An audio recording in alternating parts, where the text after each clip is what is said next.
Hi, I'm Daniel Rodriguez from Acura, here to explain how to use one-pedal driving and regenerative braking.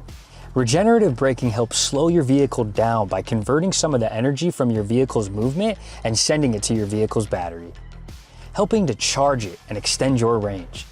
One-pedal driving engages regenerative braking as soon as you release pressure off the accelerator pedal, which minimizes use of the brake pedal.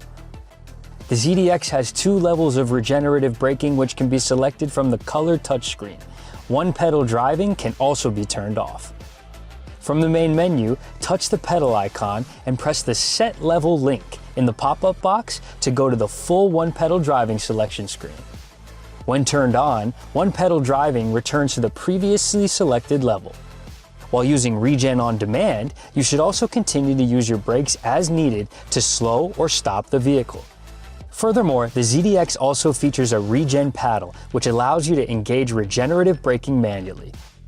The Regen paddle is located on the back of your steering wheel. To operate, pull the paddle towards you and hold it. Note that it's recommended you only charge your battery to 80% for daily use to allow for regenerative braking.